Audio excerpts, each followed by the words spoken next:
여러분 안녕하십니까? 다나와 위클리 알짜 뉴스입니다. 지난 한 주 동안엔 어떤 소식들이 IT계를 장식했는지 정리해봤습니다. 마이크로소프트 최고 경영자의 윈도우 XP 판매 중단 재고 발언과 최근의 실적 부진, 그리고 PC 제조업체 대리 비스타 사용을 하지 않겠다고 하는 등 마이크로소프트 간판 제품인 윈도우 비스타가 연이어 순환을 겪고 있습니다. 한편 마이크로소프트는 지난달 29일 회사 블로그를 통해 윈도우 XP의 공급은 오는 6월 말이지만 지원 서비스는 2014년까지 계속된다고 강조했습니다.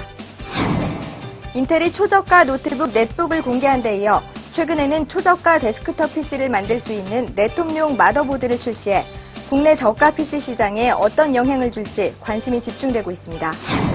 차세대 저장 장치로 자리매김한 블루레이 관련 시장이 본격적으로 활기를 띨 전망입니다. 삼성전자가 4세대 블루레이 플레이어 신제품을 출시하고 LG, 소니 등과 함께 블루레이 연합 런칭쇼를 여는 등 본격적인 마케팅에 나서고 있습니다. 소비자들의 선택에 중요한 지표로 작용할 것으로 기대됐던 초고속 인터넷 품질 평가의 결과 발표가 4개월째 미뤄지고 있습니다. 방송통신위원회는 정부 조직 개편이 늦춰진 요인이 크다고 해명하고 있지만 관련 업계에서는 업계 이해관계보단 소비자들의 알 권리에 집중할 것을 지적하고 있습니다. 얼마 전 삼성전자가 출시한 풀 터치스크린 휴대전화 햅틱폰이 통화 품질 문제와 자동 리셋, 화면 오류 등의 다양한 버그가 계속 지적되면서 소비자들의 원성을 사고 있습니다. 도시바는 128GB SSD가 출시되지 않았지만 신규 공정 도입과 매년 떨어지는 SSD의 가격으로 볼 때 내년 말이면 500GB SSD가 구입할 만한 가격대가 될 것이라고 예상했습니다. 발광 다이오드 백라이트가 낮은 소비 전력과 초박형, 친환경성 등의 장점을 내세워 대형 노트북 PC에 본격적으로 채택될 전망입니다. 삼성전자 LCD 총괄과 LG 디스플레이가 나란히 사상 최대의 영업이익을 기록하고 있지만 북미와 유럽을 중심으로 TV 시장이 위축되고 있어 업계의 불안 심리가 확산되고 있습니다.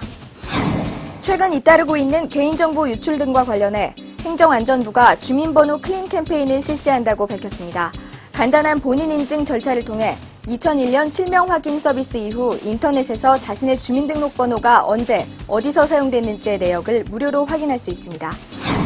중고차 쇼핑몰 SK엔카가 남녀 회원 4천여 명을 상대로 조사한 결과 여자친구나 와이프에게 사주고 싶은 차 1위는 딱정벌레로 잘 알려진 폭스바겐의 뉴비틀인 것으로 나타났습니다. 어디까지나 희망사항이겠죠? 다나와는 SBS 방송 프로그램을 통해 희귀 질환으로 어려움을 겪고 있는 어린이들에게 컴퓨터를 지원하고 있는데요.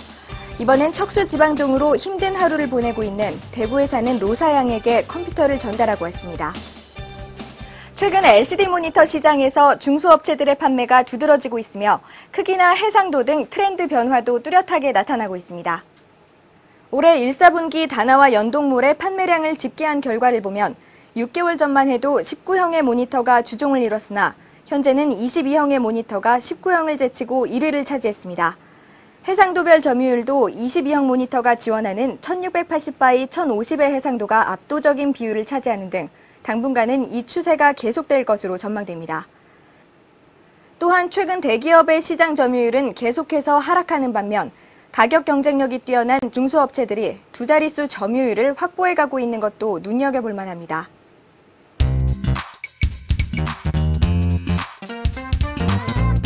네, 이번엔 4월을 보내고 5월을 맞으면서 지난 한 달간 다나와 인기 검색어에는 어떤 것들이 올라왔는지 알아보겠습니다. 먼저 지난 4월 한 달 동안 검색어 1위로는 MP3가 차지했으며 그 다음으로는 PMP와 외장하드, 전자사전의 순으로 나타났습니다. MP3와 PMP는 지난해 4월과 2006년 4월 검색어에서도 부동의 1, 2위를 차지하는 것으로 나타나 꾸준한 인기를 보여주고 있습니다. 또한 전자사전과 외장하드, 내비게이션, LCD 모니터 등도 2006년부터 검색어 상위권에 올라 있습니다. 특히 USB 메모리의 경우 2006년에는 20위권에 있었으나 지난해부터는 10위권 이내로 진입했습니다. 반면 DMB와 공유기는 2006년에는 상위권이었으나 지난해에 이어 올해에는 모두 하위권으로 밀려나 대조를 보이고 있습니다.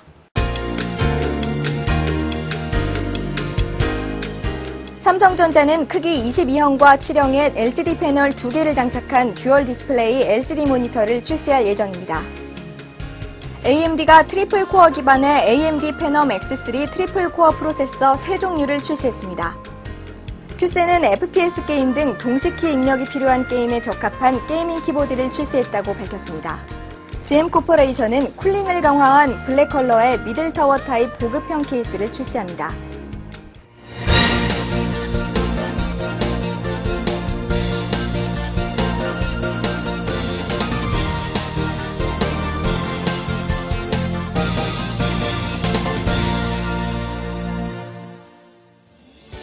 5월은 가정의 달이라고도 하죠. 어린이날, 어버이날에 이어 스승의 날까지 평소에 가깝지만 잘 챙기지 못했던 분들을 다시 한번 생각해보게 되는 달인데요. 생각으로만 그치지 말고 굳이 선물은 아니더라도 따뜻한 말 한마디나 편지 한 통 보내보는 건 어떨까요? 이번 주 알짜 뉴스 여기까지입니다. 다음 주에 뵙겠습니다.